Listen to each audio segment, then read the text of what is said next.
हरे कृष्ण प्रणाम। दंड- शरण प्रणाम, हरि बोल। दंडवत प्रणाम प्रभु जी। शरण प्रणाम, हरे कृष्ण। मेरी आवाज आ रही है ना क्लियरली? जी यस। जी प्रभु जी। हाँ ठीक, ओके, एकदम ठीक। चलिए स्टार्ट करते हैं। ओम अज्ञानतिमिरन्धस्य ज्ञानाञ्जनशलाकया चक्षुरुन्मिलितं येन तस्मै श्रीगुरुवे नमः। श्रीचैतन्यमनोभीष्टं स्थापितं येन भूतले स्वयं रूपदा मह्यं ददाति स पदान्तिकं। वन्देऽहं श्रीगुरुः श्रीयुतापदकमलं श्रीगुरून् वैष्णवांश श्रीरूपं सागरजातां सगना रघुनाथां वितं तं सजीवं साद्वैतं सावधूतं परिजनासहितं कृष्णचैतन्यदेवं श्री राधा कृष्ण पादान सगना ललिता श्री विशाखावतां स नमा ओं विष्णुपादाय कृष्ण पृष्ठा भूतले श्रीमते भक्तिवेदांत स्वामिति नामने नमस्ते सारस्वते देवे गौरवाणी प्रचारणे निर्विशेष शून्यवादी पासादेस्तान्ने वाञ्छाकल्पतरुभ्यश्च कृपा सिन्धु एव च पतितानां पावनेभ्यो वैष्णवो नमो नमः। नमो महावदन्नाय कृष्ण प्रेम प्रदायते कृष्णाय कृष्ण चैतन्य नामने गौरतसे नमः। हे कृष्णा करुणा सिंधु दीनबंधु जगतपते गोपसा गोप्याकांता राधाकांता नमोस्तुते तप्तकांचन गौरांगी श्री राधे वृंदावनेश्वरी विश्वानुसुते देवी प्रणमामि हरिप्रिये प्रियचल निवासाय नित्य परमात्मने बलभद्र सुभद्राभ्याम जगन्नाथाय ते नमः। जय श्री कृष्ण चैतन्य प्रभु नित्यानंद श्री अद्वैत गदाधर शिवसदि गौर भक्तवृंद। हरे कृष्णा कृष्ण कृष्ण हरे हरे, हरे Ram Ram Ram Hare Hare.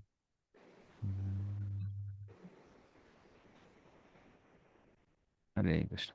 Okay, which verse? Just give me a minute. I'll tell you the verse.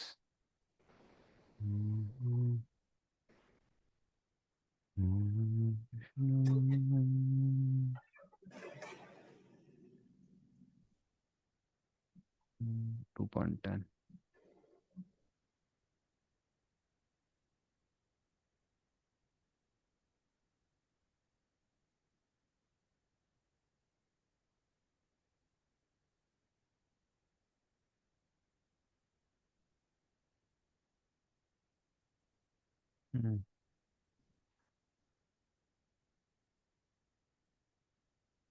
Okay. So 10th chapter, I think only few verses are over. Yes Prabhu, we did start at 10th I remember, but words I could not recollect. Pitambara Mata ji, आपको words कौन सी थी याद है? Last कौन सा पढ़ा है हमने? हाँ 10.3 से होगा, 10.3 री 10.3. करना है या ना? 3 से। 3 से स्टार्ट करना है। ओके, हाँ 3 से स्टार्ट करनी।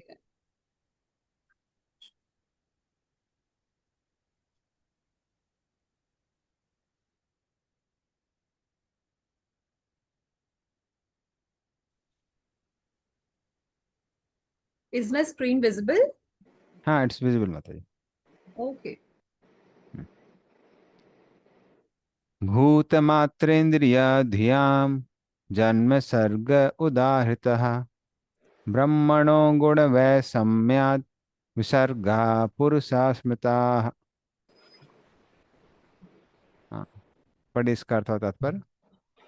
पदार्थ के 16 प्रकार अर्थात 5 तत्व क्षिति जल पावक गगन तथा वायु, ध्वनि रूप स्वाद गंध स्पर्श तथा नेत्र, कान नाक जीभ त्वचा एवं मन की तात्विक सृष्टि सर्ग कहलाती है और प्रकृति के गुणों की बाद की अंतःक्रिया विसर्ग कहलाती है। तात्पर्य श्रील प्रभुपाद के द्वारा श्रील प्रभुपाद की जय। श्रीमद् भागवत के 10 विभागों के लक्षणों की व्याख्या के लिए लगातार 7 श्लोक आए हैं। इनमें से प्रथम प्रस्तुत श्लोक जो 16 तत्वों यथा पृथ्वी जल इत्यादि के साथ बुद्धि तथा मन के प्रकाट्य को बताता है। परवर्ती सृष्टि आदि पुरुष एवं गोविंद के अवतार महाविष्णु की उपयुक्त 16 शक्तियों की प्रतिक्रियाओं का फल है, जैसा कि ब्रह्म संहिता 5.47 में ब्रह्मा जी ने कहा है।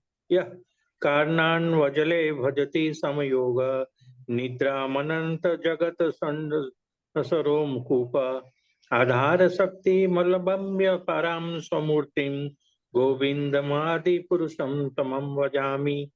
गोविंद श्री कृष्ण का प्रथम पुरुष अवतार महाविष्णु कहलाता है। ये योग निद्रा में रहते हैं और इनके दिव्य शरीर के प्रत्येक रोम छिद्र में असंख्य ब्रह्मांड स्थित रहते हैं। जैसा कि पिछले श्लोक में कहा गया है, कि पूर्ण पुरुषोत्तम भगवान की विशिष्ट शक्तियों के प्रकाट्य से ही श्रुतेन अर्थात वैदिक निर्देश से यह सृष्टि संभव है। बिना वैदिक निर्देश के यह सृष्टि प्रकृति की उपज प्रतीत होती है। ऐसा निष्कर्ष अल्प ज्ञान के कारण ही निकलता है। वैदिक निर्देश से स्पष्ट है कि समस्त शक्तियों अंतरंगा, बहिरंगा तथा तटस्था के मूल तो पूर्ण पुरुषोत्तम भगवान ही है। और जैसा पहले बताया गया है, यह तो भ्रमपूर्ण निष्कर्ष है कि यह सृष्टि जड़ प्रकृति द्वारा बनी है। वैदिक निष्कर्ष दिव्य प्रकाश है, जबकि अवैदिक निष्कर्ष भौतिक अंधकार है। परमेश्वर की अंतरंगा शक्ति तथा परमेश्वर एक है और बहिरंगा शक्ति अंतरंगा शक्ति के संपर्क में ही प्रकाशित होती है। अंतरंगा शक्ति के अंश प्रत्यंश जो बहिरंगा शक्ति से संपर्क जो क्रिया होती है वह तटस्था शक्ति अथवा जीवात्मा कहलाती है। इस प्रकार आदि सृष्टि तो प्रत्यक्ष पूर्ण पुरुषोत्तम भगवान या पर ब्रह्म से होती है और गौण सृष्टि जो मूल अवयवों की प्रतिक्रियाओं का फल है ब्रह्मा द्वारा रची जाती है। इस तरह समस्त ब्रह्मांड के कार्य प्रारंभ होते हैं। हरे कृष्ण प्रभु। धन्यवाद। तो इस श्लोक में सर्ग और विसर्ग के बारे में बताया गया है, जो पहले दो टॉपिक्स हैं भागवतम के। तो सर्ग मतलब है ये जो 24 तत्व हैं या फिर 16 तत्व हैं, जो भी हैं, अलग अलग काउंटिंग होती है, तो इनकी सृष्टि और कहाँ तक, विराट पुरुष की सृष्टि तक। तो वो सारी की सारी सृष्टि स्वर्ग सर्ग के अंडर आती है। और विसर्ग मतलब जो स्थावर जंगम जो भी चराचर जीव हैं उनकी ब्रह्मा द्वारा जो सृष्टि होती है। कैसे ब्रह्मा जी उनको मन, बुद्धि, अहंकार ये सब देते हैं, तो आ, वो सब किस में आती है, वो सब विसर्ग में आती है। तो इस तरह सर्ग और विसर्ग। अब अगले तो श्लोक में आगे प्रभु के जी दो। जो 84 लाख योनि है वो विसर्ग में आएगी ना? हाँ, वो विसर्ग में आएगी। एक्चुअली उसका जो जो रेख रूप है जो है, वो पहले से वो हो जाती है, निर्धारित हो जाती है। लेकिन जो मैनिफेस्टेशन है जो उनको मिलती है वो विसर्ग में आती है। Okay. स्थिर वैकुंठ विजय पोषणम तत् अनुग्रह मन्वंतराणि सद्धर्म ऊतया कर्म वासना। पढ़िए इसका भी अर्थ और जीवात्मा तात्पर्य। के लिए उचित तो यही है कि वह भगवान के नियमों का पालन करे और पूर्ण पुरुषोत्तम भगवान के संरक्षण में पूरी तरह से मानसिक शांति प्राप्त करे। सभी मनु तथा उनके नियम जीवन को सही दिशा प्रदान करने के लिए हैं। कार्य करने की प्रेरणा ही सकाम कर्म की आकांक्षा है। तात्पर्य श्री प्रभुपाद द्वारा श्री प्रभुपाद की जय। यह भौतिक संसार सृजित होता है, कुछ काल तक बना रहता है और भगवान की इच्छा से पुनः विनिष्ट हो जाता है। सृष्टि के अवयवों तथा उपसृष्टा ब्रह्मा की उत्पत्ति भगवान विष्णु द्वारा अपने प्रथम तथा द्वितीय अवतारों में की जाती है। प्रथम पुरुष अवतार महाविष्णु है और दूसरे पुरुष अवतार गर्भोत कसाई विष्णु है, जिनसे ब्रह्मा उत्पन्न हुए। तृतीय पुरुष अवतार क्षीरोदकसाई विष्णु है, जो ब्रह्मांड की प्रत्येक वस्तु में परमात्मा स्वरूप स्थित रहते हैं और ब्रह्मा द्वारा रची गई सृष्टि का पालन करते हैं। ब्रह्मा के अनेक पुत्रों में से शिव भी एक हैं, जिनका कार्य इस सृष्टि का संहार है। अतः ब्रह्मांड के मूल सृष्टा तो विष्णु है और वे अपनी अहेतुकी कृपा से उत्पन्न जीवों के पालक भी हैं। इस प्रकार समस्त बद्ध जीवों को भगवान की श्रेष्ठता स्वीकार करनी चाहिए और उनके शुद्ध भक्त बन करके इस कष्टमय तथा संकटमय संसार में शांति पूर्वक रहना चाहिए। इस संसार को अपनी इंद्रिय तुष्टि के लिए उपयुक्त समझने और इस प्रकार विष्णु की बहिरंगा शक्ति द्वारा मोहग्रस्त होने के कारण बद्ध जीव को सृष्टि तथा विनाश के प्राकृतिक नियमों को फिर से भोगने के लिए रहना पड़ता है। भगवत गीता में कहा गया है कि ब्रह्मांड के सर्वोच्च लोक से लेकर सबसे निचले लोक पाताल लोक तक के सारे लोक नाशवान हैं और बद्ध जीव अपने अच्छे या बुरे कर्मों से या आधुनिक अंतरिक्ष यान से अंतरिक्ष में विचरण कर सकते हैं। किंतु कहीं पर भी उनकी मृत्यु निश्चित है। हाँ, भिन्न भिन्न लोकों में उनकी आयु पृथक पृथक होती है, किंतु शाश्वत जीवन प्राप्त करने का एकमात्र उपाय है कि भगवान के धाम को वापस जाना, जहाँ पर भौतिक लोगों की भांति पुनर्जन्म नहीं होता। वैकुंठ के स्वामी के साथ अपने संबंधों को विश्वास देने के कारण बद्धजीव इस सीधी सी बात से अनजान रहकर इस भौतिक जगत में स्थायी जीवन बिताने की योजना बनाने का प्रयास करते हैं। बहिरंगा शक्ति से मोहित मोहित होने के कारण वे विभिन्न प्रकार के आर्थिक तथा धार्मिक विकास कार्यों में व्यस्त हो जाते हैं और यह भूल जाते हैं कि उनका उद्देश्य भगवान के धाम वापस जाना है। माया के प्रभाव से यह विस्मृति इतनी प्रबल होती है कि बद्ध जीव भगवान के धाम वापस जाना ही नहीं चाहते।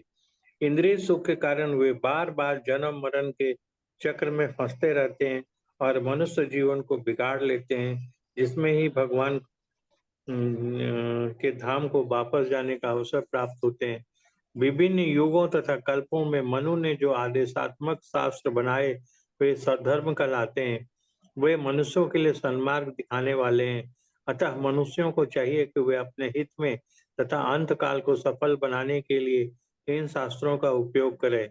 सृष्टि मिथ्या नहीं है, किंतु यह अस्थायी प्रकाट्य है और बद्ध जीव को भगवान के धाम वापस जाने के लिए अवसर प्रदान करने के लिए है।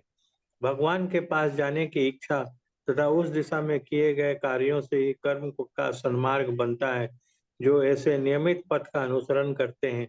भगवान अपने उन भक्तों को अहेतुकी कृपावश संरक्षण प्रदान करते हैं, किंतु जो अभक्त हैं वे सकाम कर्मों के बंधन में फंसकर अपने को कार्यकलापों के जोखिम में डाल देते हैं। इस प्रसंग में सधर्म शब्द महत्वपूर्ण है। सधर्म अर्थात भगवान के धाम वापस जाने के लिए अपना कर्तव्य करना और इस तरह शुद्ध भक्त बनना पवित्र कार्य है। अन्य सभी लोग पवित्र होने का ढोंग रचते हैं, किंतु वास्तव में वे ऐसे होते नहीं। इसलिए भगवान ने भगवत गीता में उपदेश दिया है कि मनुष्य को समस्त तथाकथित धार्मिक कार्यों को त्याग कर भगवान की भक्तिमय सेवा में लग जाना चाहिए, जिससे वह इस भौतिक संसार के भयावह जीवन के समस्त कष्टों से मुक्त हो सके। सद्धर्म में स्थित रहने के लिए कार्य करना ही जीवन की सही दिशा है। मनुष्य का उद्देश्य भगवान के धाम जाना होना चाहिए, न कि अस्थायी जीवन के लिए उत्तम या निष्कृष्ट शरीर ग्रहण करके इस संसार के जन्म मरण के आवागमन में फंसना। इसी में मानव जीवन की बुद्धिमत्ता है और मनुष्य को ऐसे ही जीवन के कार्यकलापों की आकांक्षा करनी चाहिए। हरे कृष्णा प्रभु। धन्यवाद। तो इस श्लोक में, श्लोक नंबर 4 में आगे की जो एलिमेंट्स हैं भागवतम के, उनके बारे में बताया गया है। स्थानम, तो स्थानम का मतलब है, स्थानम शब्द आता है स्थिति से।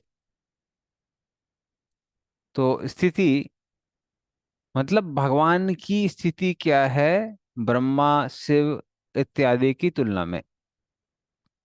तो उसमें क्या लिखा है, स्थितिर् वैकुंठ विजयः।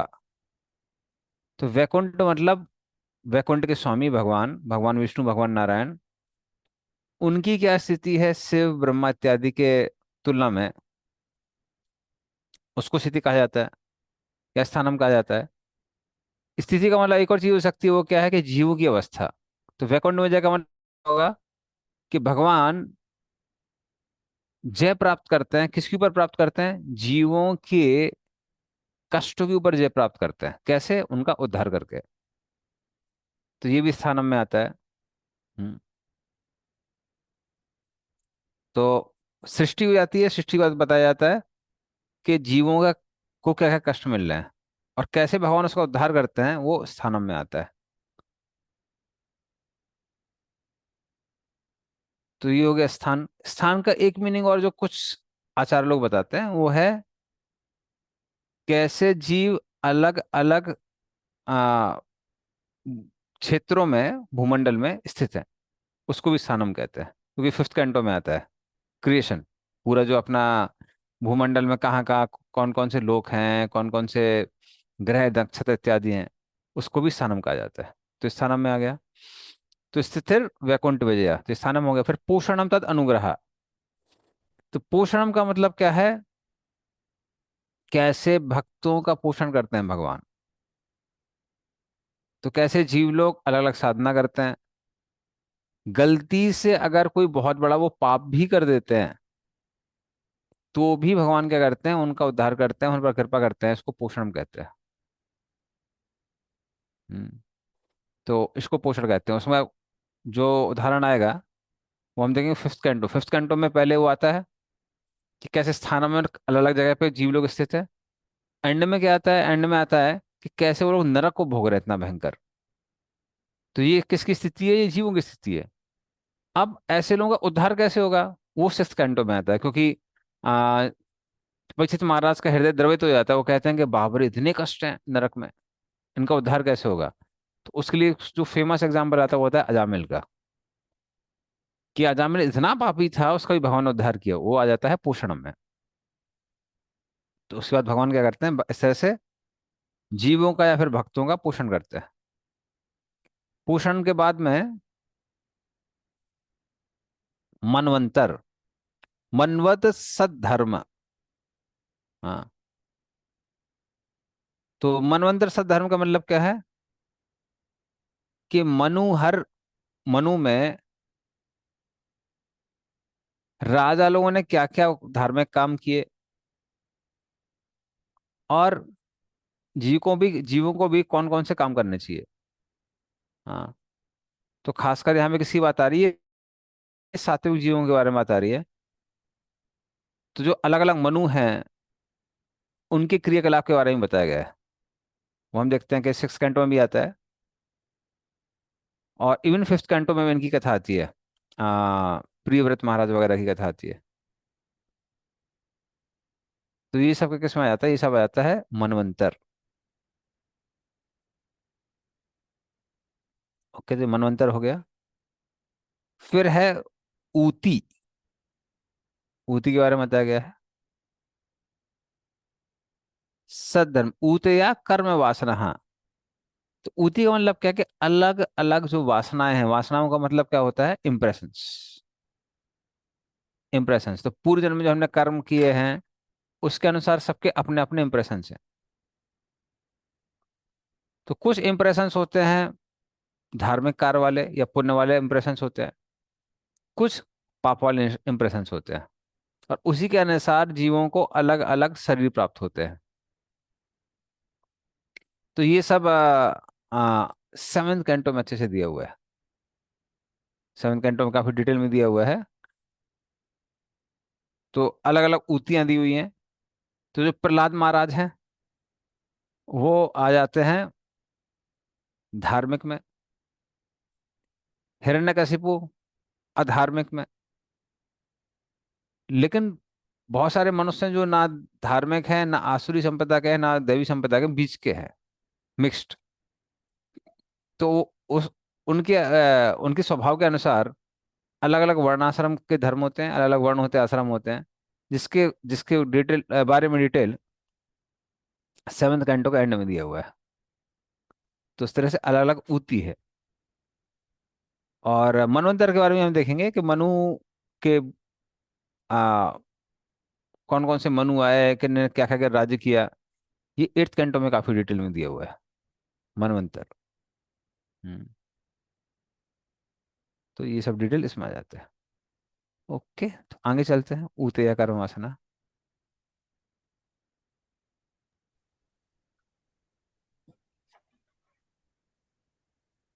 अवतारानुचरितम हरिश्चास्यानुवर्तिनाम पुंसाम ईश कथा प्रोक्ता नानाख्यानोपब्रह्मिता। पढ़े, इसका भी अर्थ और तात्पर्य। ईश्वर विज्ञान इस कथा जो श्री भगवान के विविध अवतारों, उनकी लीलाओं तथा साथ ही उनके भक्तों के कार्यकलापों का वर्णन करता है। तात्पर्य श्रील प्रभुपाद द्वारा, श्रील प्रभुपाद की जय। इस ब्रह्मांड के अस्तित्व काल में इतिहास का अनुक्रम बनता है, जिसमें जीवात्माओं के कार्यों का लेखा जोखा अंकित होता है। सामान्य रूप से लोगों में विभिन्न व्यक्तियों तथा कालों के इतिहास तथा आख्यानों को जानने की प्रवृत्ति होती है, किंतु ईश्वर विज्ञान इस कथा के विषय संबंधी ज्ञान के अभाव के कारण वे भगवान के अवतारों के इतिहास का अध्ययन करने में सक्षम नहीं होते। यह सदैव स्मरण रखा जाना चाहिए कि यह सृष्टि बद्ध जीवों के मोक्ष के लिए बनी है। भगवान अपनी अहेतुकी कृपा के कारण इस भौतिक संसार के विविध लोकों में अवतरित होकर बद्ध जीवों के मोक्ष के लिए कार्य करते हैं। इससे इतिहास तथा आख्यान पठनीय बन जाता है। श्रीमद् भागवत में भगवान तथा उनके भक्तों के संबंध में अनेक दिव्य गाथाएं हैं। फलतः भक्तों तथा भगवान की कथाओं को आदर पूर्वक सुनना चाहिए। हरे कृष्ण प्रभु। धन्यवाद। तो अवतार अनुचरितम हरिश्चास्यानुवर्तिनम वर्तिना पुंसामीश कथा प्रोक्ता नान्याख्या नोपब्रह्मिता। तो इस कथा मतलब भगवान के अलग अलग अवतारों की कथा, इसको ईशानु कथा कहते हैं। तो कौन कौन से अवतार हुए हैं, उनके कौन कौन से भक्त हुए हैं, कैसे उन्होंने अपने भक्तों के साथ आदान प्रदान किया, हम्म, तो वो सब क्या बन जाता है, वो उस भक्तों के लिए श्रवण कीर्तन का केंद्र बन जाता है।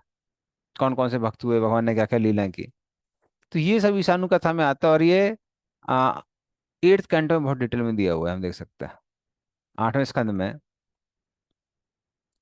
तो सर्ग विसर्ग हम देख सकते हैं 3rd कैंटो में अच्छे से दिया है। प्राइमरी क्रिएशन, सेकेंडरी क्रिएशन, अत्र सर्ग विसर्ग। और फिर स्थानम, कैसे भगवान अपने अपने भक्तों की रक्षा करते हैं, किसी की स्थिति है, वो 4th कैंटो 5th कैंटो में आ जाता है। हम्म। पोषणम 6th कैंटो में आ जाता है। ऊती 7th कैंटो में आ जाती है। और 8th कैंटो में मनवंतर और ईशानु कथा, ये अच्छे से दिया हुआ है। अलग अलग अवतार, उनके भक्त, और कैसे अलग अलग मनवंतर में अलग अलग भगवान के बड़े राजा हुए हैं। अब हम लोग आगे चलते हैं, बाकी 9th 10th 11th 12th में क्या दिया हुआ है। प्रभु जी, हाँ, ये जो इस कथा है तो इसमें कौन से अवतार की चर्चा करते हैं? क्या पुरुषावतार, लीलावतार, सभी अवतार, या पुरुषावतार को छोड़कर लीलावतार केवल? जनरली लीला अवतार। जी प्रभु जी। जैसे 8th कैंटो में देखेंगे मत्स्य अवतार, और भी सारी लीला, अलग अलग अवतार हैं। भगवान भगवान हरि, जिन्होंने उसकी रक्षा की थी, गजेंद्र की। तो ये सब का सब उसमें आ जाता है, 8वें स्कंद में आ जाता है। हम्म। निरोधो अस्सानुशयनम आत्मना सह शक्तिभिः मुक्तिर्हित्वान्यथा रूपम स्वरूपेण व्यवस्थितिः। इसका भी बड़ी अर्थ होता पर। हरे कृष्णा। जी अपनी माता। बद्ध अपनी बद्ध अवस्था के जीवन संबंधी प्रवृत्ति के साथ जीवात्मा का शयन करते हुए महाविष्णु में लीन होना प्रकट ब्रह्मांड का परिसमापन कहलाता है। परिवर्तनशील स्थूल तथा सूक्ष्म शरीरों को त्याग कर जीवात्मा की रूप की स्थायी स्थिति मुक्ति है। तात्पर्य श्रील प्रभुपाद द्वारा श्रील प्रभुपाद की जय। जैसा कि हम कई बार कह चुके हैं कि जीवात्मा 2 प्रकार के होते हैं। उनमें से अधिकांश नित्य मुक्त होता है और कुछ नित्य बद्ध होते हैं। नित्य बद्ध जीवों में प्रकृति के ऊपर स्वामित्व प्राप्त करने की मानसिकता के विकास की संभावना होती है। अतः उन्हें 2 प्रकार की सुविधाएं प्राप्त करने के लिए भौतिक विश्व का प्राकट्य होता है। पहली सुविधा के अनुसार बद्ध जीव स्वेच्छा से विश्व पर अधिकार जमा सकता है, और दूसरी सुविधा के अनुसार वे भगवान के धाम को वापस जा सकता है। अतः विश्व के लय होने पर अधिकांश बद्ध जीव योग निद्रा में लेटे हुए भगवान महाविष्णु में लीन हो जाते हैं, जिससे वे अगली सृष्टि में पुनः जन्म लें। किंतु कुछ बद्ध जीव वैदिक साहित्य की दिव्य ध्वनि का अनुसरण करते हुए भगवान के धाम को वापस जाने में समर्थ होते हैं, और अपने बद्ध स्थूल तथा सूक्ष्म भौतिक शरीरों को त्याग कर आध्यात्मिक एवं आदि शरीर प्राप्त करते हैं। ईश्वर से अपने संबंधों को भूल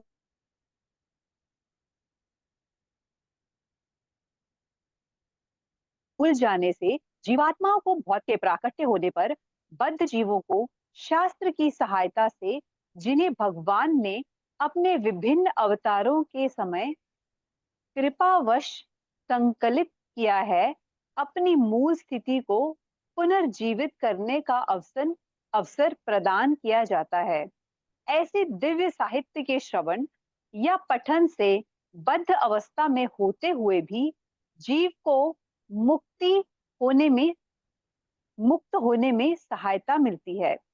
समस्त वैदिक साहित्य का उद्देश्य श्री भगवान की भक्तिमय सेवा करना है, और जैसे ही इस पद पर कोई स्थित हो जाता है, उसे तुरंत ही बद्ध जीवन से छुटकारा मिल जाता है।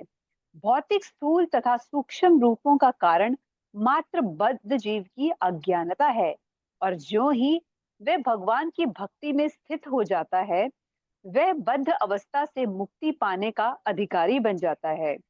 यह भक्ति परमेश्वर के लिए दिव्य आकर्षण होती है, क्योंकि परमेश्वर समस्त भावों रसों के स्तोत्र हैं। प्रत्येक प्राणी किसी न किसी भाव के आनंद का इच्छुक होता है, किंतु वह समस्त आकर्षण के परम स्तोत्र को नहीं जानता। वैदिक स्तोत्र समस्त आनंद के परम स्तोत्र की जानकारी देते हैं। समस्त आनंद का अजस्त्र स्तोत्र भगवान है, और जो भाग्यशाली मनुष्य श्रीमद् भागवत जैसे दिव्य ग्रंथों के द्वारा इस संदेश को प्राप्त करने में समर्थ है, वह सदा के लिए मुक्त होकर वैकुंठ में अपना उचित स्थान ग्रहण करता है। धन्यवाद। हरे कृष्ण। Thank you. तो निरोधो मुक्ति, इन दोनों के बारे में बताया यहाँ पे।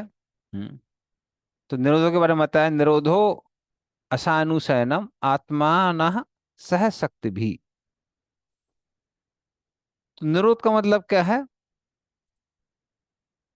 जीव जब महाविष्णु के शरीर में लंबे समय तक सोता है, अर्थात ये प्रलय की बात आ रही है। तो चार तरह के कौन कौन से प्रलय होते हैं, ये सारी चीजें बहुत डिटेल में दी हुई हैं 12वें स्कंद में, 12th कैंटो में। हालांकि सारी चीजें सब जगह दी हुई हैं, और एक जगह जीव गोस्वामी बोलते हैं कि हमको अलग अलग कैंटोस में नहीं देखना चाहिए उसको, बट फिर जीव गोस्वामी बोलते हैं कि फिर भी फिर भी अलग अलग कैंटो में कुछ चीजें एम्फेसाइज की हुई हैं। तो उस तरह से 12th कैंटो में क्या जाता है, निरोधो। अलग अलग प्रलय के बारे में जानकारी दी हुई है 12th कैंटो में। और फिर हाँ, तो इसके बारे में दिया हुआ है कि कैसे जीव भगवान के शरीर में सोता है। तो चार तरह के जो प्रलय हैं, तो एक प्रलय तो है जो हमेशा होता होता रहता है, जिसको हम नित्य प्रलय कहते हैं। हर समय हम अपना नया शरीर पुराना शरीर छोड़ रहे हैं और नया शरीर ग्रहण कर रहे हैं, ये परमानेंट है, ये हमें चलता रहता है। दूसरे तरह का प्रलय कौन सा होता है? वो ब्रह्मा जी के दिन के अंत में होता है। तीसरे तरह का प्रलय है वो ब्रह्मा जी के जीवन के अंत में होता है। बट आत्यंतिक, जिसको हम कंप्लीट कहते हैं, टोटल प्रलय, वो तब होता है जब जीव ग्रॉस बॉडी, सटल बॉडी, स्थूल शरीर और सूक्ष्म शरीर, इनको त्याग के मुक्ति प्राप्त कर लेता है, उसको परमानेंट कहते हैं। तो इस तरह से निरोध हो, और निरोधों के बाद में क्या आता है, मुक्ति, जैसे हमने बताया, वो परमानेंट वाला है। हम्म हम्म। तो निरोधो असायनुसम, हाँ, सह शक्ति भी, फाइनल डेस्टिनेशन। तो फाइनल डेवास्टेशन जो होता है उसको निरोध कहते हैं। और मुक्ति का मतलब क्या है? मुक्ति हित्वा अन्यथा रूपम स्वरूपेण व्यवस्थित, इसको प्रभुपाद ने बहुत जगह कोट किया है, आप देखेंगे अलग अलग तात्पर्य में बहुत जगह कोट करते हैं प्रभुपाद इसको। तो मुक्ति का अर्थ क्या है? जब जीव शुद्ध रूप में आ स्थूल शरीर, सूक्ष्म शरीर, जिसको अन्यथा रूप हम कहते हैं, मुक्ति हेतु अन्यथा रूप। अन्यथा रूप कौन सा है? स्थूल शरीर और सूक्ष्म शरीर, जिससे हम अपने आप को आइडेंटिफाई करते हैं। और स्वरूपेण व्यवस्थित, आपका जो ओरिजिनल स्वरूप है उसमें व्यवस्थित हो जाते हैं। वो क्या है? जीव स्वरूप है कृष्ण नित्यदास। लेकिन जो ब्रह्मवादी वगैरह होते हैं वो क्या कहते हैं कि नहीं नहीं, हमको ब्रह्म में लीन होना है, वही हमारा स्वरूप है। तो इस तरह से ये सारे के सारे डिटेल 11th कैंटो में बहुत डिटेल में दिए हुए हैं। तो जो भी ज्ञान यहाँ वहाँ अलग अलग जगह पे टुकड़ों में दिया हुआ है, भगवान ने कंप्लीटली उसको एलोबरेटली 11th कैंटो में दिया हुआ है। तो अगर कोई सिर्फ 11th कैंटो पढ़ता है तो अभी वो कृष्णा कॉन्शियसनेस फिलोसफी पूरे डिटेल में जान जाएगा, बहुत डिटेल में 11th कैंटो। तो उसमें क्या दिया हुआ है, मुक्ति, मुक्ति तत्व बहुत अच्छे से दिया हुआ है। हम्म। तो इस तरह से जो अभी तक के 9 टॉपिक्स थे, अत्र सर्गो विसर्गस्था स्थानम पोषणम मुतेय, मनवंतर ईशानु कथा, निरोधो, मुक्तिर, मुक्ति भी हो गया। अब आएगा आखिरी तत्व जिसको हम लोग बोलते हैं आश्रय तत्व। तो आश्रय तत्व के बारे में हुआ है 7th नंबर श्लोका में दिया हुआ है, श्लोका नंबर 7। प्रभु जी, मतलब हम्म। जैसे वो 4 तरह की जो आपने बताया डिवास्टेशन होती है, I just wanted to understand. एक तो हो गया जब ब्रह्मा जी की उम्र पूरी हो जाती है, एक होता हम्म। है जब मतलब नाइट होती है ब्रह्मा जी की, और हम्म। तीसरा एक आपने बताया जब मतलब दोनों शरीर से, like what was that, subtle और ग्रॉस बॉडी से जो जीव है मुक्त हो जाता है। What was the hmm. Fourth one प्रभु? उसको नित्य बोलते हैं, मतलब परमानेंटली क्या हो रहा है, परमानेंटली अपना बॉडी चेंज कर रहा है। अभी 1 मिनट पहले जो आपका बॉडी था वो अभी नहीं है। जीवा के बारे में बात कर रहे हैं हाँ, हम। मैं जीव की बारे में बात कर रहा हूँ, सबके बारे में ओके। बात कर रहा हूँ, सारे जीवों के जी बारे जी। में। जी जी। तो वो नित्य प्रलय कहते हैं उसको, वो कंटिन्यूस चलता टोटल रहता है। टोटल हाँ। डिवास्टेशन। हाँ, नहीं नहीं, टोटल टोटल डिवास्टेशन बोल सकते हैं। Continuous devastation. Continuous devastation, total devastation तो वो होगी व्हेन द ब्रह्मा की लाइफ जो है वो कंप्लीट हो जाती है। हाँ नहीं, टोटल डिवास्टेशन हम आतंक की उसको बोलते हैं, जब हम ग्रॉस बॉडी शटल बॉडी छोड़ देते हैं, इसलिए उस समय हमारे लिए मेटल वर्ल्ड खत्म हो जाता है। That's called okay. आतंक की टोटल। हम्म। और बाकी तो हैं जो ब्रह्मा जी के डे के एंड में और लाइफ के एंड में। बट कंप्लीट किसको बोलते हैं, कंप्लीट तब बोलते हैं जब ग्रॉस बॉडी शटल बॉडी ठीक। चला गया ना, that means metal metal world is gone for us, वो हमारे लिए खत्म हो ओके। गया। जी। क्योंकि इवन ब्रह्मा जी की लाइफ का एंड हो जाता है तो वापस बॉडी लेना पड़ता है ना, इसलिए उसको कंप्लीट नहीं कहते हैं।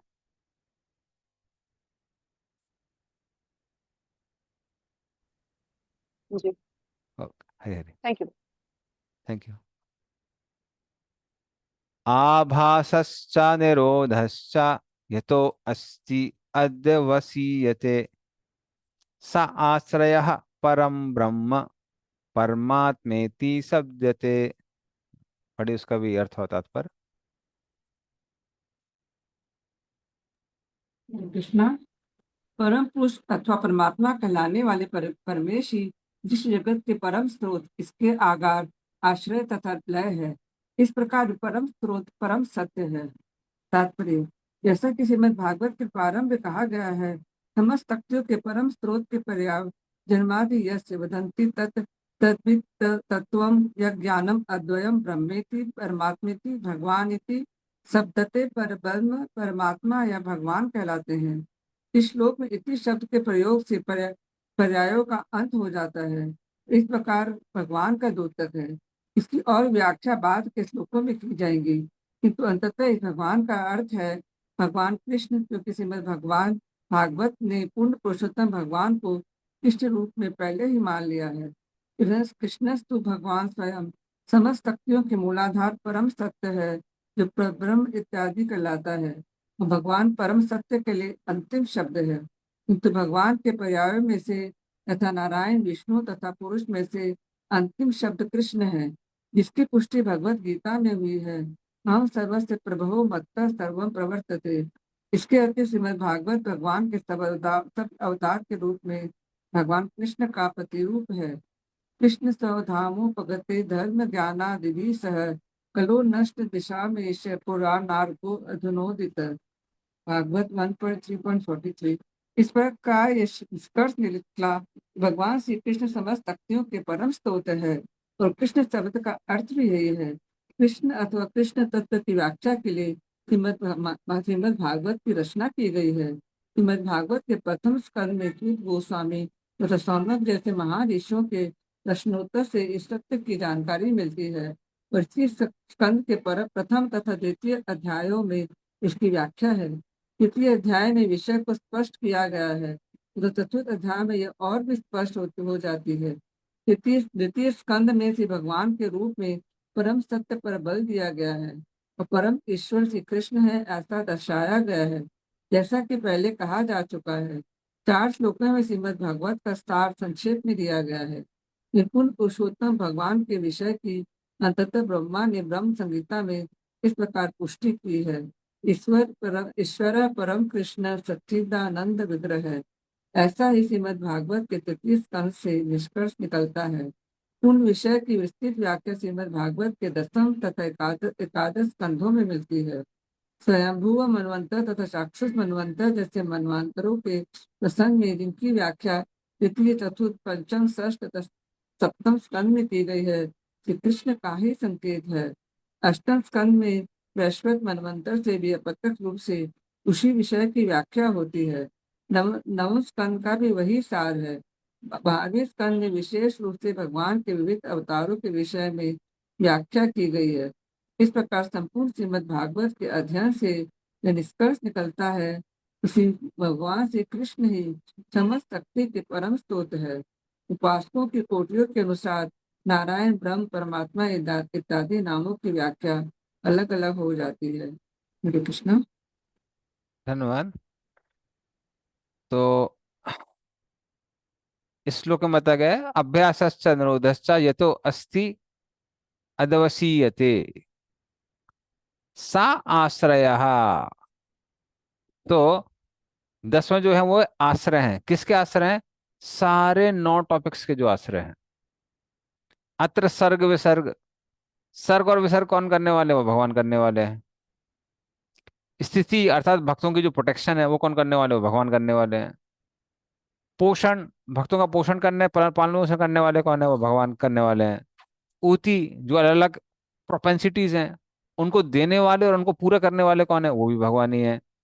मनवंतर, अलग अलग जो मनु है उनको क्या धर्म करना है क्या नहीं करना है वो कैसे पालन करते हैं, वो उसके आश्रय भी कौन है? भगवान है। ईशानु कथा, जो अलग अलग अवतार हैं वो भगवान है ही। निरोधो, मतलब डिवास्टेशन करने वाले कौन है? वो भी भगवान करने वाले हैं। और मुक्ति देने वाले भी कौन है? भगवान ही है। तो इस तरह से भगवान सारे 9 जो एलिमेंट्स है उसके आश्रय हैं। और मात्र उनके आश्रय नहीं है, परम ब्रह्म परमात्मेति सब देते, वो भगवान ब्रह्म के भी आश्रय हैं और परमात्मा के भी आश्रय हैं। तो इस तरह से वो जो भगवान है उनको क्या बोला जाता है? आश्रय तत्व कहा जाता है। तो इस तरह से ये 10 के 10 जो तत्व हमारे कंप्लीट हो गए अभी। तो आश्रय तत्व के बारे में सबसे ज्यादा डिटेल में कहाँ दिया हुआ है? वो दिया हुआ है 10th कैंटो में दिया हुआ है, 10वें स्कंद में। ठीक है, चलिए तो फिर आगे चलते हैं।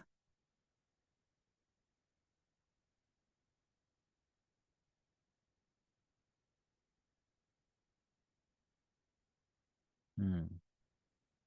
यो आध्यात्मिकोऽयं पुरुषः सो असा एवाभिदैविकः यस्तत्रोभयविच्छेदः पुरुषो हि आधिभौतिकाः। पढ़िए इसका भी अर्थ है तो तात्पर्य।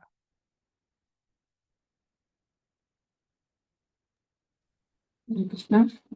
विभिन्न इंद्रियों से युक्त व्यक्ति आध्यात्मिक पुरुष कहलाता है और इंद्रियों को वश में रखने वाला देव श्री विग्रह अधिदेवी कहलाता है। नेत्र गोलकों में दिखने वाला स्वरूप आदि भौतिक पुरुष कहलाता है। तात्पर्य, परम नियंता आश्रित तत्व परमात्मा के अपने रूप श्वास रूप भगवान है। भगवत गीता 10.42 में कहा गया है, अथवा बहुनेतेन की ज्ञातेन तवार्जुन पृष्ठयामि अहमिदं कृष्णम एकांशेन स्थितो जगत। ब्रह्मा, विष्णु तथा शिव जैसे सभी नियामक देव पूर्ण पुरुषोत्तम भगवान कृष्ण के परमात्मा रूप के विविध प्राकट्य है, जो उनके द्वारा उत्पन्न प्रत्येक ब्रह्मांड में प्रविष्ट होकर अपने को इसी प्रकार प्रकट करते हैं। फिर भी नियंत्रक तथा नियंत्रित के भी विभाग है। उदाहरणार्थ, खाद्य विभाग का नियंत्रक व्यक्ति उन्हीं अवयवों से निर्मित होता है और जिनसे नियंत्रित व्यक्ति। इसी प्रकार भौतिक जगत का प्रत्येक प्राणी उच्च देवताओं द्वारा नियंत्रित होता है। उदाहरणार्थ, हमारी इंद्रियों के नियंत्रक वरिष्ठ नियामक देवता है, हम प्रकाश के बिना देख नहीं सकते, किंतु प्रकाश का परम नियामक सूर्य है। सूर्य देव सूर्यलोक में रहते हैं, और जहाँ तक हमारी आंखों की बात है, मनुष्य अथवा अन्य जीव इसी पृथ्वी पर होने के कारण सूर्य देव द्वारा नियंत्रित होते हैं। इसी प्रकार हमारी समस्त इंद्रिया वरिष्ठ देवताओं के द्वारा नियंत्रित है, जो हमारी ही तरह की नियंत्रित जीवात्मा है, किंतु वे शक्ति संपन्न है और हम उनके द्वारा नियंत्रित है। नियंत्रित शास्त्रीय जीवात्मा आध्यात्मिक पुरुष कहलाता है और नियंत्रक अधिदैविक पुरुष कहलाता है। संसार के ये सारे पद विभिन्न कर्मों के फल स्वरूप है। कोई भी जीव अपने पुण्य कर्म के द्वारा सूर्य देव, यहाँ तक कि ब्रह्मा अथवा उस लोकों का कोई अन्य देवता बन सकता है। इसी प्रकार में शरीर के सकाम कार्यों के कारण वो उच्चतर देवताओं द्वारा नियंत्रित होता है। इस प्रकार प्रत्येक जीवात्मा परमात्मा के परम नियंत्रण में रहता है। प्रत्येक व्यक्ति को नियंत्रक तथा नियंत्रित विभिन्न पदों पर आसीन करते हैं। जो नियंत्रक तथा नियंत्रित भेद का कारण है, अर्थात भौतिक देह व आदि भौतिक पुरुष कहलाता है। शरीर को भी कभी कभी पुरुष कहा जाता है, जिसकी पुष्टि वेदों के इस सूत्र में हुई है, स व पुरुषो अन्नरस समया। यह शरीर अन्न रस रूप है। यह शरीर अन्न पर निर्भर है, किंतु शरीर में रहने वाला जीवात्मा कुछ खाता नहीं, क्योंकि मूलतः स्वामी आत्मा है। भौतिक शरीर के क्षय होने के पश्चात उसके बदलने की आवश्यकता होती है। अतः एक जीवात्मा तथा नियंत्रक देव का अंतर अन्न रस मय देह में है। सूर्य का शरीर विराट हो सकता है और मनुष्य का लघु, जो सभी दृश्य देह पदार्थ से निर्मित है।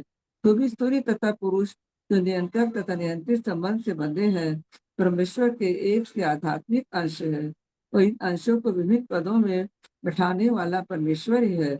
इस तरह यह निष्कर्ष निकलता है कि परम पुरुष सभी का आश्रय है। हरे कृष्ण। धन्यवाद। तो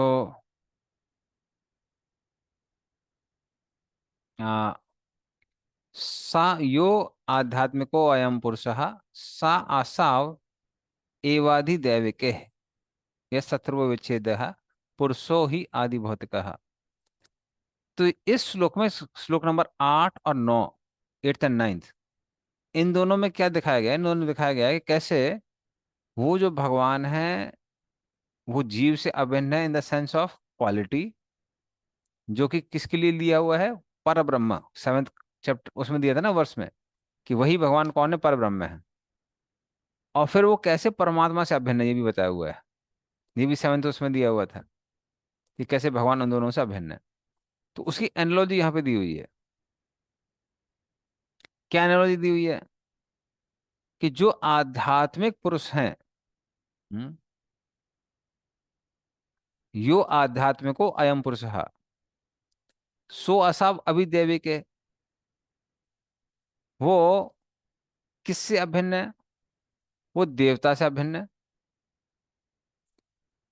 स तत्रो व्यवचिता पुरुषो ही आदि भौतिका। और किससे अभिन्न है? उस सेंस से भी अभिन्न है। जैसे शरीर में क्या होता है, जो हमारे नेत्रों के वो हैं, प्रिसाइडिंग डिटी, वो कौन है? सूर्यदेव है। और देखने की जो प्रोसेस होती है उसको भी संसन करने वाले कैसे हैं? वो भी सूर्यदेव ही है। तो आप एक हिसाब से बोल सकते हैं कि जो हमारी आंखें हैं वो सूर्यदेव से अभिन्न है, क्योंकि उनकी कृपा से ही मिली हुई है। हम्म। तो उसी तरह से भगवान भी कैसे हैं? उस हिसाब से हम बोल सकते हैं कि जीवों से अभिन्न है, क्योंकि भगवान की ही हम अंश हैं।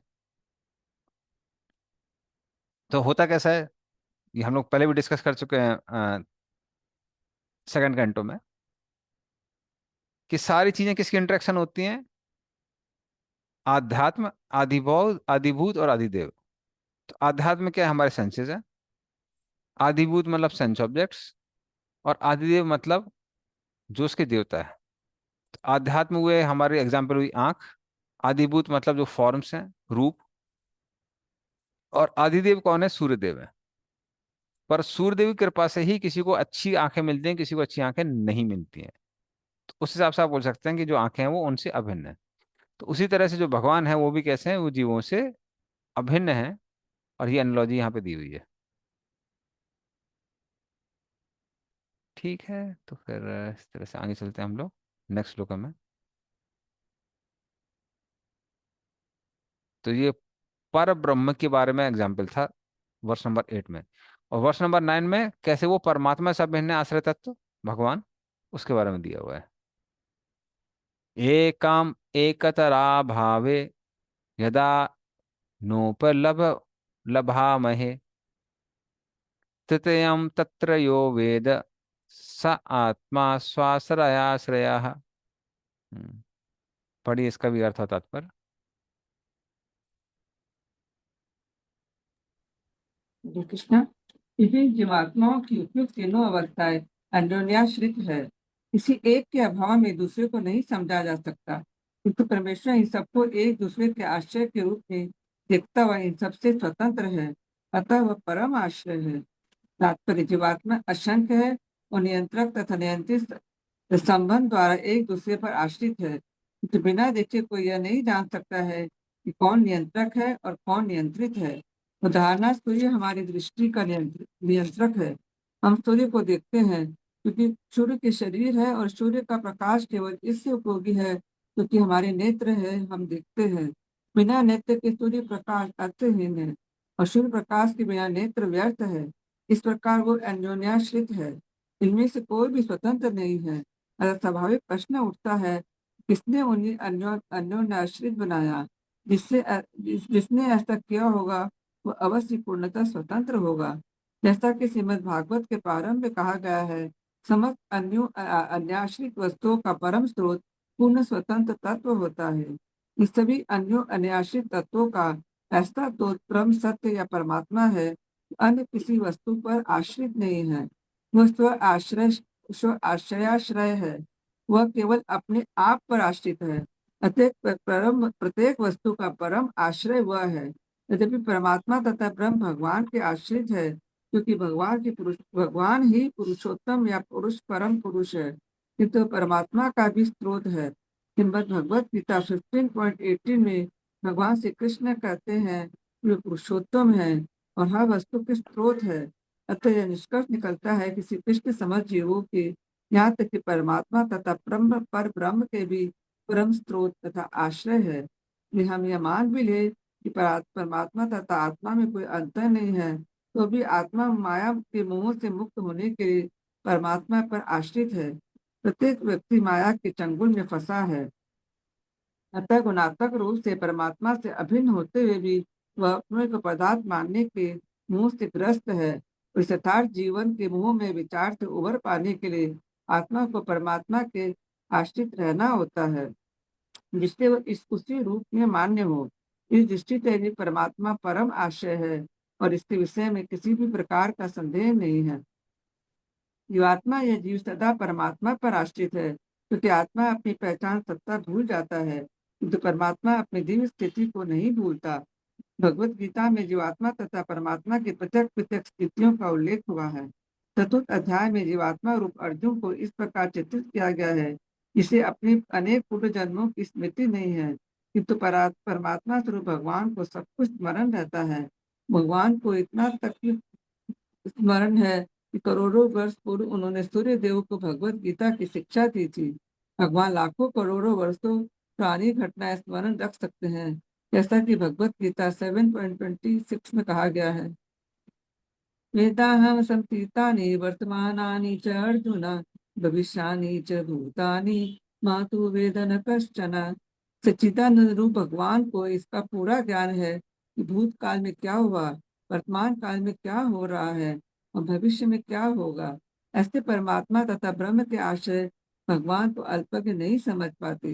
विश्व चेतना तथा जीवात्मा की चेतना को एक रूप मानने का प्रचार भ्रामक है, क्योंकि अर्जुन जैसा व्यक्ति जो सदैव भगवान के साथ रहा अपने अतीव के कर्मों को स्मरण नहीं रख सका, तो भला तुच्छ मनुष्य को अपने को झूठ मूठ विश्व चेतना से एक रूप बताकर किस प्रकार अपने भूत वर्तमान तथा भविष्य को जान सकता है। हरे कृष्णा। धन्यवाद। तो इस श्लोक में क्या बताया है, जो पिछले श्लोक में अच्छे से एग्जाम्पल दिया हुआ था ये समझाने के लिए कैसे आ, जीव और परमात्मा क्वालिटेटिवली अभिन्न है, उसी एग्जाम्पल को एलोबरेट करा किया गया यहाँ पे परमात्मा तत्व को समझाने के लिए। तो क्या बताया हुआ है, एकम एतात्र भावे यदा नोपोपलब्ध नोप नोप लंभामहे तृतीयम तत्र यो वेदा स आत्मा स्वशास्त्र, कि जो ये तीनों तत्व हैं, कौन कौन से, आध्यात्म, आधिभूत और आदिदेव, ये सब के सब एक दूसरे पर इंटरडिपेंडेंट है। अगर आंख नहीं होगी तो हम देख नहीं सकते हैं, भले सूर्यदेव हैं और साइंस ऑब्जेक्ट्स हैं। सूर्यदेव अगर सेंसन नहीं देते हैं तो आंख नहीं देख सकती है, भले आंख में देखने की कैपेसिटी और सेंस ऑब्जेक्ट्स भी हैं। सूर्यदेव अगर सेंक्शन दे रहे हैं, आंख देख भी सकती है पर कुछ देखने के लिए है ही नहीं है, आप आकाश में है, यहाँ पे कुछ है ही नहीं वहां पे देखने के लिए, तो फिर आप देख नहीं सकते हैं। तो इस तरह से सारी चीजें जो हैं वो तीनों की तीनों चीजें एक दूसरे पे इंटरडिपेंडेंट है। और ये तीनों चीजें किस पे डिपेंडेंट है, ये सब आत्मा पे डिपेंडेंट है। क्योंकि अगर शरीर जीवित नहीं है, कोई जीव उसके अंदर नहीं है, तो देखेगा कौन, दिखाएगा कौन, कौन कर्म करेगा। तो वो सारी चीजें इस तरह से, ये तीनों चीजें उस पे किस पे डिपेंडेंट है, आत्मा पे डिपेंडेंट है। क्योंकि अगर आत्मा होगी तो वो क्या करेगी, सेंसेस ग्रहण करेगी। और क्योंकि उसकी इच्छा है कुछ देखने के लिए, भगवान क्या करते हैं, सृष्टि का निर्माण करते हैं, रूप दिखाई पड़ते हैं। और क्योंकि वही आत्मा देखना चाहती है, इसलिए देवताओं की आवश्यकता पड़ती है। तो उस हिसाब से अगर देखा जाए तो आत्मा इन सबका आश्रय है। हाँ, इन तीनों का आश्रय है। जैसे भागवतम में आया है 6 कैंटो में, देहो वसा वो अक्षवा मनवो भूत मातराम आत्मानम अन्यम च विदुहु परम यत् सर्वम पुमान वेद गुणाम सा तज्ज्ञो ना वेद सर्वज्ञम अनंतम ईडे। तो जो शरीर है, इंद्रियां हैं, अलग अलग प्राणवायु हैं, हम्म, तो ये सब एक दूसरे को नहीं जानते हैं और अपने आप को भी नहीं जानते हैं। कौन जानता है उन सबको, जीव जानता है। और जीव जो है वो परमात्मा को भी जानने वाला है। मतलब एटलीस्ट उसको तो इतना समझ में आता है कि कोई तो भगवान है, कोई तो है ऊपर वाला। लेकिन वो उस भगवान को नहीं जानता है। परमात्मा तक को जान सकता है बुद्धि से, पर भगवान को नहीं जान सकता है। तो इस तरह से जीव जो है वो सारी चीजों का आश्रय है। हम्म। जागृति में, स्वप्न में, सुषुप्ति में, इन सबको एक्सपीरियंस कौन करता है, जीव ही एक्सपीरियंस करता है। ये तीनों जो स्टेट्स हैं, जगने वाली स्टेट, सपने वाली स्टेट और गहरी नींद वाली स्टेट, तो विटनेस कौन करता है, जीव करता है। बट यहाँ पे क्या लिख दिया हुआ है श्लोक में, श्लोक में एंड की जो लाइन है वो ये है, सा आत्मा स्व आश्रय आश्रय। तो ये आत्मा जो तीनों के आध्यात्म, आदिभूत, आदिदेव का आश्रय है, वह स्वयं किस पर आश्रित है, वो परमात्मा पर आश्रित है। हाँ, वो परमात्मा पे आश्रित है। तो इस तरह से परमात्मा इन सब के आश्रय हैं। और ये परमात्मा किसके आश्रय हैं या किस पर आश्रित हैं, वो कृष्ण पे आश्रित हैं।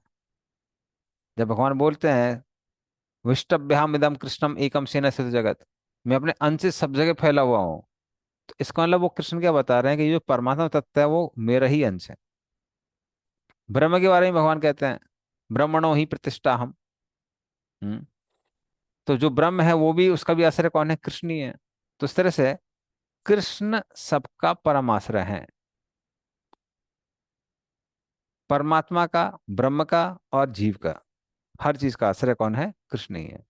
स्व आश्रया श्रेय। ठीक है, तो आगे चलते हैं अगले श्लोक में।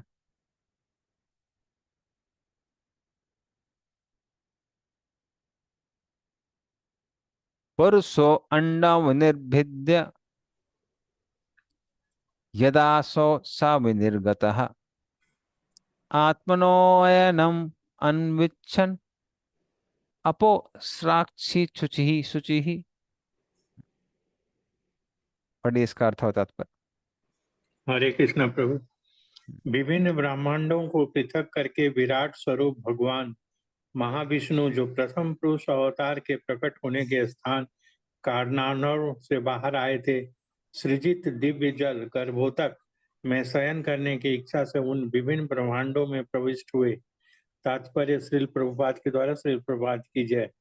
जीवात्माओं तथा सभी प्राणियों के स्वतंत्र स्रोत परमात्मा स्वरूप परमेश्वर का विश्लेषण करने के पश्चात श्रील सुखदेव गोस्वामी अब भगवत भक्ति की अनिवार्यता बता रहे हैं, जो समस्त जीवात्माओं का एकमात्र धर्म है। भगवान श्री कृष्ण तथा उनके अंश और आशांश एक दूसरे से अभिन्न हैं और इस प्रकार इनमें से प्रत्येक स्वतंत्र है। इसे सिद्ध करने की दृष्टि से सुखदेव गोस्वामी परीक्षित को दिए गए वचन के अनुसार भौतिक सृष्टि के क्षेत्र में भी पुरुष अवतार की स्वतंत्र सत्ता का वर्णन कर रहे हैं। भगवान के ऐसे कार्य भी दिव्य होते हैं, अतः वे भी परमेश्वर की लीला कहलाते हैं। भक्ति के क्षेत्र में आत्म साक्षात्कार चाहने वालों के लिए ऐसी ही लीलाओं का श्रवण करना अत्यंत अनुकूल होता है। कुछ लोग यह तर्क कर सकते हैं, तो फिर क्यों न मथुरा तथा वृंदावन में की गई भगवान की लीलाओं का रसास्वादन किया जाए, जो संसार की सभी वस्तुओं से अधिक मधुर है। श्रील विश्वनाथ चक्रवर्ती ठाकुर उत्तर देते हैं कि भगवान की वृंदावन की लीलाएं सिद्ध भक्तों के आस्वादनार्थ है। नव दीक्षित भक्त भगवान की ऐसी परम दिव्य लीलाओं का गलत अर्थ लगा सकते हैं। अतः इस संसार में सृष्टि पालन तथा संहार विषयक भगवान की लीलाएं प्राकृत तथा संसारी भक्तों के लिए आस्वाद्य है। जिस प्रकार योग पद्धति प्रणाली उन पुरुषों के निमित्त होती है जो देह के प्रति अत्यधिक आसक्त होते हैं, इसी प्रकार भगवान की सृष्टि तथा संहार विषयक लीलाएं अत्यधिक आसक्त संसारी पुरुषों के लिए होती है। अतः ऐसे संसारी पुरुषों को विधि निर्माता भगवान के विषय में ज्ञान कराने के लिए शरीर तथा ब्रह्मांड के कार्यों को सम्मिलित कर लिया जाता है। विज्ञानी लोग भौतिक विधि के अनेक पारिभाषिक शब्दों द्वारा भौतिक कार्यों की व्याख्या करते हैं, किंतु ये अंधे विज्ञानी विधि निर्माता भगवान को भूल जाते हैं।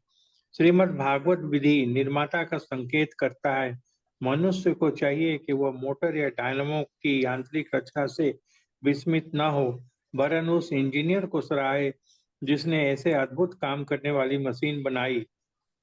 एक भक्त तथा अभक्त का यही अंतर है। भक्तगण सदैव भौतिक नियमों के निर्देशक भगवान की प्रशंसा करते हैं। भगवत गीता 9.10 में भौतिक प्रकृति के विषय में भगवान का निर्देश इस प्रकार है। मायाध्यक्षेण प्रकृति सूयते सचराचरम हेतु नानेन कौन्तेय जगद्वी परिवर्तते। भौतिक नियमों से पूर्ण भौतिक प्रकृति मेरी विभिन्न शक्तियों में से एक है, अतः यह न तो स्वतंत्र है न निरुद्देश्य है। क्योंकि मैं दिव्य रूप से सर्वशक्तिमान हूँ, अतः प्रकृति पर मेरे दृष्टि डालने से ही प्रकृति के नियम इतने अद्भुत ढंग से चल रहे हैं। इसलिए भौतिक नियमों की क्रिया प्रतिक्रिया चलती रहती है और इस जगत का बारंबार सृजन पालन तथा संहार होता रहता है। किंतु जो अल्प ज्ञानी है वे मनुष्य शरीर की रचना तथा ब्रह्मांड के भीतर भौतिक नियमों का अध्ययन करके अचंभित होते हैं और मूर्खतावश ईश्वर के अस्तित्व को यह मानकर नकारते हैं कि भौतिक नियम स्वतंत्र हैं और उन पर कोई पारा भौतिक नियंत्रण नहीं है। ऐसी मूर्खता का उत्तर भगवत गीता 9.11 में निम्न शब्दों में मिलता है। अब जानन्ति मामुढ़ा मानुषी तनुमाश्रितम परम भाव मज्जनान्तो मम भूत महेश्वरम। मेरे मनुष्य रूप में अवतरित होने पर मूढ़ मेरा उपहास करते हैं। वे मुझे परमेश्वर के दिव्य स्वभाव को नहीं जानते। मूढ़ लोग भगवान के दिव्य शरीर को अपने शरीर जैसा समझते हैं, अतः वे उन भगवान की अपार नियामक शक्ति के विषय में सोच नहीं पाते, जो भौतिक नियमों के संचालन में दृश्य नहीं होते। किंतु जब भगवान अपनी सगुण शक्ति से अवतरित होते हैं तो सामान्य लोगों की आंखों से दिखते हैं। भगवान कृष्ण अपने यावत रूप में प्रकट हुए और उन्होंने अनेक अद्भुत कार्य किए और भगवत गीता का संबंध ऐसे ही कार्यों तथा ज्ञान से है। फिर भी मूर्ख लोग भगवान श्री कृष्ण को परमेश्वर नहीं मानते। सामान्य रूप से वे भगवान के अनु व अनंत रूपों को मानते हैं, क्योंकि वे स्वयं अनु अथवा अनंत नहीं हो सकते। किंतु उन्हें वह यह समझना चाहिए कि यह अनु और अनंत रूप ही भगवान की सर्वोच्च महिमा नहीं है। उनकी शक्ति का सबसे अद्भुत प्रदर्शन तब होता है जब अनंत भगवान हमारे बीच हमारे ही तरह प्रकट होते हैं, तो भी उनकी लीलाएं साधारण मनुष्यों से पृथक होती है। 7 वर्ष की आयु में गोवर्धन पर्वत को उठाना तथा अपनी तरुणावस्था में 16,000 पत्नियों से विवाह करना, ये उनकी अपार शक्ति के कुछ उदाहरण है। किंतु मूढ़ लोग इन्हें देखकर या सुनकर भी इन्हें कपोल कल्पित कह कर नकारते हैं और भगवान को अपने समान मानते हैं। वे ये नहीं समझ पाते कि यद्यपि वे अपनी ही शक्ति से मानव रूप में हैं, फिर भी वे परमेश्वर हैं और परम नियामक की शक्ति से ओतप्रोत हैं। किंतु जब ऐसे मूढ़ जन श्रीमद् भागवत गीता अथवा श्रीमद् भागवत में दिए गए भगवान के संदेशों को शिष्य परंपरा द्वारा आत्मसंपन्न तथा श्रवण द्वारा प्राप्त करते हैं, तो वे भी शुद्ध भक्तों की कृपा से भक्त बन जाते हैं। इसलिए ऐसे ही अल्प ज्ञानियों के हित के लिए भगवान की संसारी लीलाओं को भगवत गीता या श्रीमद् भागवत में चित्रित किया गया है। हरे कृष्णा प्रभु। हरे कृष्ण। तो इस तरह से इस श्लोक में जैसे अभी तक जो श्लोक था उसमें किसके बारे में बताया गया था कि जीव कौन है, भगवान कौन है। हाँ, फिर भागवतम का डिस्क्रिप्शन अभी तक बता दिया गया है कि उसमें 10 अलग अलग टॉपिक्स हैं, इसलिए भागवतम को महापुराण कहते हैं। फिर ये बता दिया है कि जीव का जो उद्धार होने वाला है वो भक्ति से होने वाला है। लेकिन सुखदेव गोस्वामी ने परीक्षित महाराज को बोला था, यद उदितम त्वया पृष्ठो विराजात पुरुषास पुरुषादितम यथाचित तद उपाख्याय। ये जो संसार है ये विराट रूप से कैसा है इसके बारे में आपको बताऊंगा। तो इसलिए वो क्या कर रहे हैं, आपसे वापस सर्ग विसर्ग के टॉपिक्स पे आ जाते हैं। तो परीक्षित महाराज कहते हैं कि आप बार बार विराट रूप के बारे में बता रहे हैं, स्वयं के बारे में बता रहे हैं, लेकिन जो भगवान की लीला बता रहे हैं, उनकी लीलाएं जो कितनी मधुर हैं, उनके बारे में आप क्यों नहीं बता रहे हैं। तो सुखदेव गोस्वामी कहते हैं कि जो आप बोल रहे हैं सत्य है, बट लीला अवतारों के बारे में किसको बताया जा सकता है, कौन उसका आनंद ले सकता है। वो लोग जो नित्य सिद्ध हैं और जिनकी भक्ति कैसी हो गई, परफेक्ट हो गई है। तो ऐसे लोग भगवान की मधुरता, उनकी जो लीलाएं हैं, उनका जो सौंदर्य है, उसमें डूबे रहते हैं। लेकिन जो लोग इन संसार में कष्ट प्राप्त कर रहे हैं, कर्मों कारण दुख प्राप्त कर रहे हैं, उनको आराम से जगाया नहीं जा सकता है। तो फिर ऐसे लोगों को ये लीलाओं का वर्णन कैसे किया जा सकता है। हाँ, तो इस तरह से आ, ये जो पुराण है भागवत पुराण, तो भागवत पुराण क्योंकि व्यक्ति है तो वो क्या सोचती है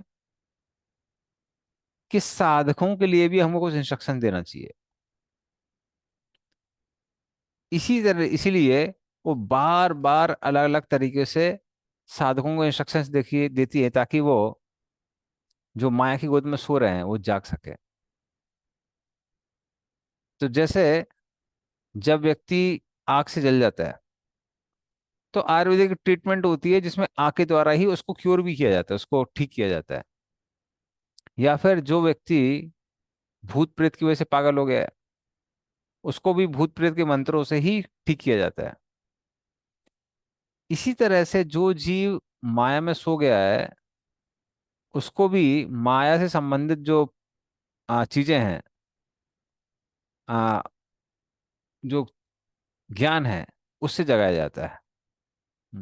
मायां वने तो वमुष्य ईश्वर से अनुमोदतः सर्वता सिद्धया नित्यम माया आत्मा न मुह्यति।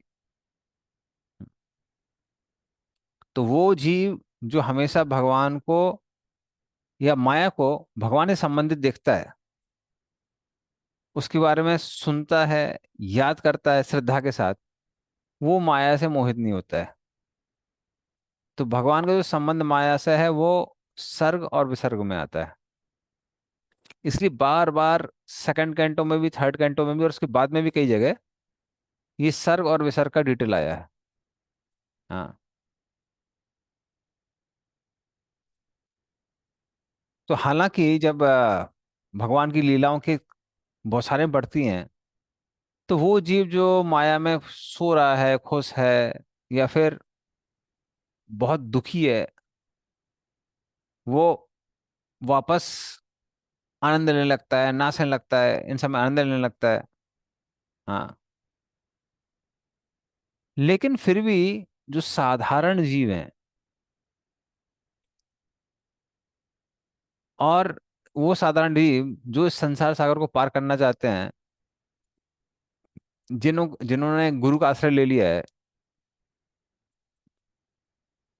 तो ऐसे लोगों को अगर साधना करनी है तो उसके लिए उनको स्वयं के बारे में सुनना चाहिए। स्वयं अर्थात हम कैसे शरीर नहीं है, आत्मा है। हम्म। या फिर भगवान कैसे संसार की सृष्टि करते हैं, रचना करते हैं।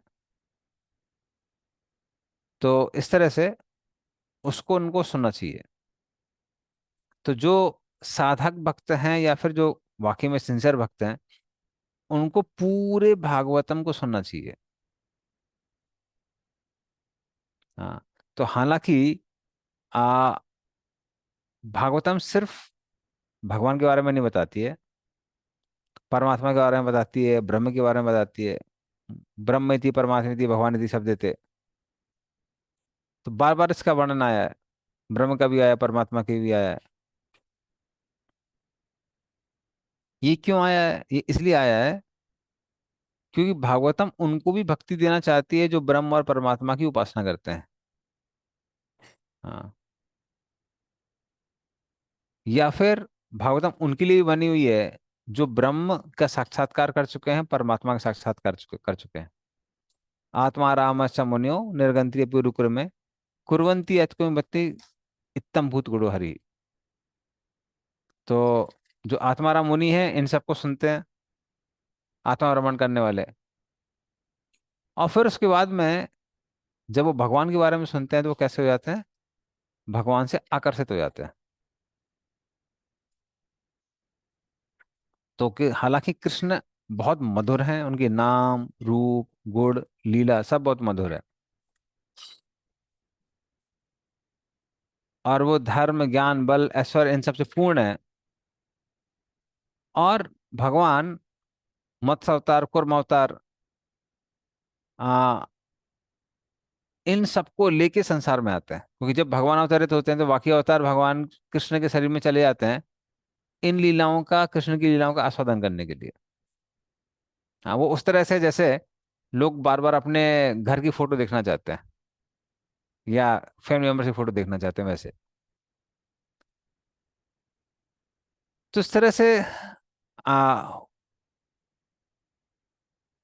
मत्स्य अवतार, कुर्म अवतार सब भगवान के अंदर है। ब्रह्म परमात्मा भी भगवान के अंदर ही है, उन्हीं का अंश है। तो जैसे सारे अवतार भगवान के अंदर हैं, ब्रह्म भगवान के अंदर है, परमात्मा भी भगवान के अंदर है, उसी तरह से श्रीमद् भागवतम क्योंकि कृष्ण से अभिन्न है, इसलिए श्रीमद् भागवतम में सबका वर्णन किया गया है। ब्रह्म का, परमात्मा का, सारे अवतारों का, सबका विवरण किया गया है कृष्ण के विवरण के साथ साथ। हाँ। तो इस तरह से भगवान की लीलाएं, मधुरता, इनके बारे में बताया गया है। साधना भक्ति के बारे में बताया गया है। और साधना भक्ति का जो गोल है, प्रेम भक्ति, उसके बारे में बताया गया है। किसके द्वारा बताया गया है? धर्म, ज्ञान, योग, वैराग्य सबके साथ में बताया गया है। तो इसीलिए वो कहते हैं कि इसलिए अब मैं क्या करूंगा, अभी जो आपने प्रश्न पूछा था किसके बारे में, कैसे सृष्टि होती है आ, विराट रूप से, उन सब के बारे में बताऊंगा। हम्म। तो अभी वो वापस उसको चालू कर देते हैं कि जो भगवान अपने आप को ब्रह्मांड से भिन्न दिख रहे थे, अब वो क्या करते हैं, वो स्थान ढूंढ रहे थे जहां पे वो शयन कर सकते हैं, अयनम, जहां आराम कर सकते हैं। इसलिए वो ब्रह्मांड में वो देखते हैं, अरे ये ब्रह्मांड अच्छी जगह, यहाँ शयन कर सकते हैं, वहां शयन करते हैं। और फिर गर्भ उदक, वो अपने शरीर से जल को निकालते हैं। और गर्भ उदक क्यों बोला हुआ है, इसलिए बोला हुआ है ताकि समझ में आ जाए कि ये भाई ये क्षीर सागर नहीं है, ये उनके शरीर से निकलने वाला पानी है। इसलिए गर्भोदक बोला गया, उसको गर्भोदक सागर कहा गया है। कारणोदक विष्णु, कारण सागर बोला गया, क्यों बोला गया, दिखाने के लिए कि ये कारणोदक विष्णु से निकला है कारण सागर, और गर्भोदक विष्णु से क्या निकला है, गर्भोदक सागर। हम्म। तो गर्भोदक बोला गया है, गर्भोदक। लेकिन ये जो जल है वो कैसा है, शुचि ही, शुद्ध है, और शुद्ध जल है। तो ये बताया गया है ताकि वो समझ में आ सके कि ये जो सागर है ये क्षीर सागर नहीं है। तो आगे जो के जो श्लोक है, इन सब में अभी वापस सृष्टि का वर्णन चालू हो जाएगा, तो उसको हम लोग कंटिन्यू करेंगे नेक्स्ट क्लास में। तो 10 टॉपिक्स आज हमने डिटेल में डिस्कस कर लिए, कौन कौन 10 टॉपिक्स हैं, और ये भी हमने रीजन भी ढूंढ देख लिया है क्यों भागवतम में सर्ग विसर्ग इतना डिटेल में आया है। उसका देखो डिस्क्रिप्शन देने का एक और रीजन ये भी है कि अभी सेकंड कैंटो में आया था, अभी थर्ड कैंटो फिर से आने वाला है। तो कोई साधक बोलेगा अरे सेकंड कैंटो में ऑलरेडी पढ़ लिया, अभी फिर से थर्ड कैंटो में पढ़ो, तो उसमें बताएगा नहीं नहीं नहीं, आप इसको पढ़िए। उससे क्या होगा कि जो भौतिक माया का भूत है वो उतरेगा। हम्म, तो इसलिए इसको कंटिन्यू करने वाले हैं। ठीक है, तो हम एंड करेंगे। गंधरा श्रीमद् भागवतम की जय, श्री भगवान की जय। वांछा कल्पतरुभ्यश्च कृपा सिंधुभ्यश्च पतितानां पावनेभ्यो वैष्णवो नमो नमः। श्री भगवान की जय। थैंक यू प्रभु जी, thank you so much. Thank Hare you. Krishna. Hare Krishna. Hare Krishna प्रभु, हरे कृष्ण दंडवत प्रभु प्रणाम। जी, सादर प्रणाम।